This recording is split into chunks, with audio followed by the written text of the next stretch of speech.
Venezuela. La pregunta es, ¿qué sucede con la oposición?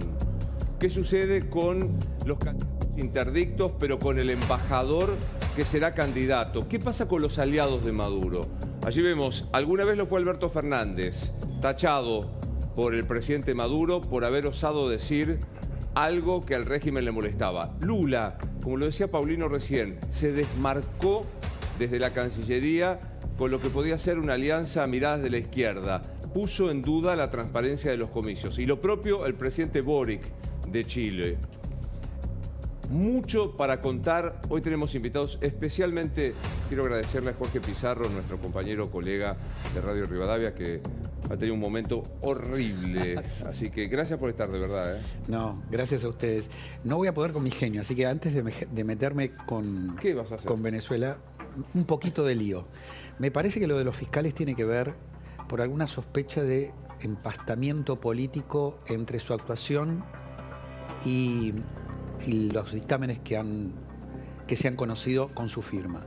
Creo que hay algún ruido que la jueza tiene, como los ha tenido sobre el senador. Y me parece que en el caso, si esto se profundiza, en el caso de los fiscales sería mucho más grave, porque allí se define la libertad de las personas. Claro. Ahora, convenís con Mariel y con nosotros que es rarísimo que un juez de otro fuero cite como testigo a un fiscal que le puso el gancho a un dictamen de valor judicial, ¿no? Mientras los escuchaba se me vino a la mente el caso de Stornelli, que finalmente quedó en la mismísima nada porque nunca concurrió a cumplir con esa citación que había tenido. Pero cuando alguien le pone la mirada a un fiscal y a un fiscal que está en proceso, o sea, que está trabajando sobre una causa determinada y se lo cita por lo que hizo o no hizo en esa causa, te diría que arranca, sí, en la publicidad no arranca bien posicionado. No, hablamos de Venezuela, elecciones clave el domingo, así lo presentamos. Si se comen la luz, será el último error que cometan en su vida política. Habrá mano de hierro y justicia a los fascistas, violentos a los racistas. No vamos a permitir el odio. Eu fiquei assustado com a declaração do Maduro, dizendo que se ele perder as eleições vai ter um banho de sangue. O Maduro tem que aprender. Quando você ganha, você fica. Quando você perde, você vai embora. Respaldo las declaraciones de Lula. No se puede amenazar con baños de sangre, sino que lo que reciben los candidatos son baños de votos. Es derrotado, lo que tiene que hacer es aceptar, como dijo Lula, el que gana, gana y el que pierde, pierde. Punto, se terminó. El que se asustó, que se tome una manzanilla, porque este pueblo de Venezuela está curado de espanto.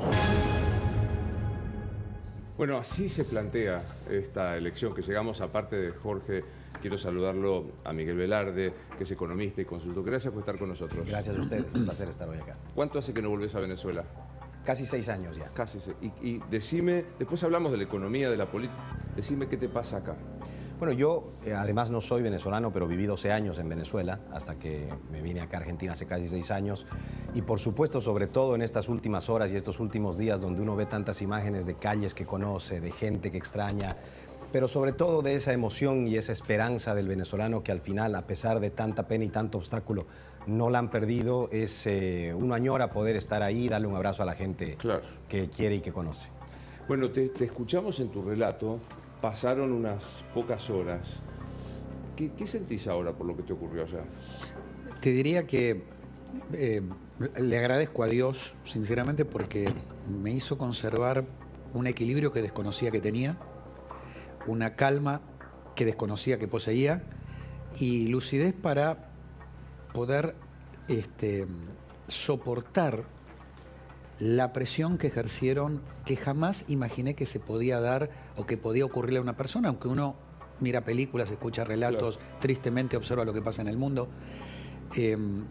Hoy lo que me quedó es ese sabor, esa combinación de impotencia, de tristeza, porque lamentablemente si esto le pasó a un extranjero que iba un ratito con una misión determinada, imagínate lo que puede pasar a alguien que quiera pensar libremente dentro de Venezuela. Y también... Perdón, ¿no? A un extranjero que iba un ratito y que es un periodista y conocido O sea, si se atreven con vos, que sos periodista y conocido y que vas un rato... Para un medio conocido. Para un medio además, conocido.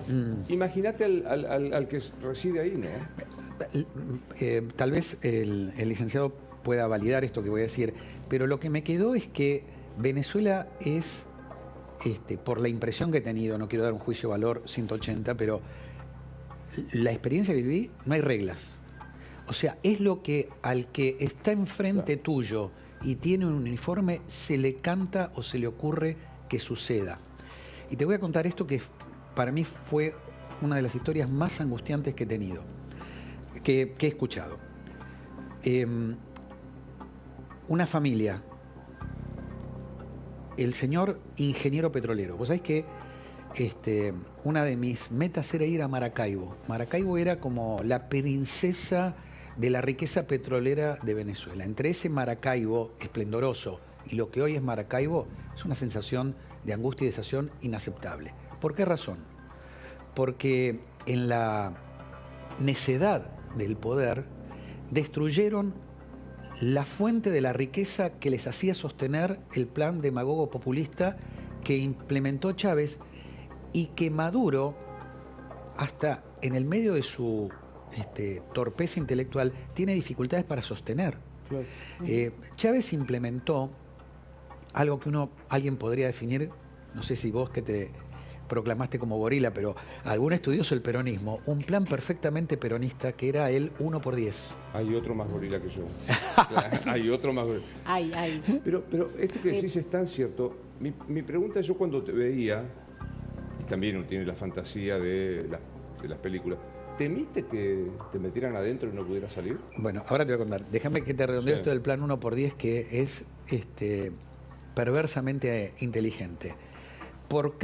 En un Estado rico, populista y con una mirada sesgada de las libertades individuales, el 1x10 es una ecuación perfecta de un poder que le quita dignidad a la persona. Una persona recibe, alguien que pasa los testeos del régimen, recibe prebendas económicas con el compromiso de aportar 10 votantes. Plan 1x10. Cuando Chávez lo implementó en los primeros 20 días, bajo esta estructura de poder, Chávez reclutó 300.000 personas. Claro. Es decir, que en 20 días el régimen se aseguraba 3 millones de votos. Un régimen piramidal político. Tal cual. Si vos hoy mirás un Excel demográfico de Venezuela, es un país que tiene más o menos 20 millones de habitantes, 6 millones viven en el exterior, son muchos más los que viven afuera no declarados que los declarados. Quienes se van no declaran su extranjería. ¿Por qué razón? Porque tienen miedo por sus familias que quedan. Claro. Y entonces, cuando vos me decís qué puede pasar el domingo, yo creo que hay una enorme voluntad, un hartazgo por las cuestiones individuales y por la situación socioeconómica, que yo te diría hay que ser muy prudente, porque hoy Venezuela, abro un paréntesis que a alguno le puede hacer ruido, pero tiene una economía en algunos aspectos más sano que la Argentina. Claro. Tiene menos inflación. Pero vos haces una pregunta que es interesante. ¿Qué puede pasar? Muestro algunas encuestas de lo que puede pasar con toda la complicación de la encuesta. Total. Los que tienen miedo de contestar. En las últimas encuestas me van a tener que ayudar porque no veo nada. El candidato opositor, Urrutia, tiene el 59%. Y 33% para Maduro, 26%. No hay mucho antecedente de tanta diferencia. Por eso los venezolanos te dicen, no nos pasó nunca esto, ¿no? Claro, pero siempre da vueltas y está dando vueltas el fantasma del posible fraude, ¿no? Claro, déjame ponerte algunos fantasmas. Esta es otra consultora, perdón, Jorge, 64-21, con 43 puntos de diferencia. Algunos fantasmas sobre estas encuestas. La primera cuestión, para mí el resultado es una moneda dando vueltas en el aire. Y la pregunta no es tanto quién gana, sino el que pierde si está dispuesto a aceptar. Claro.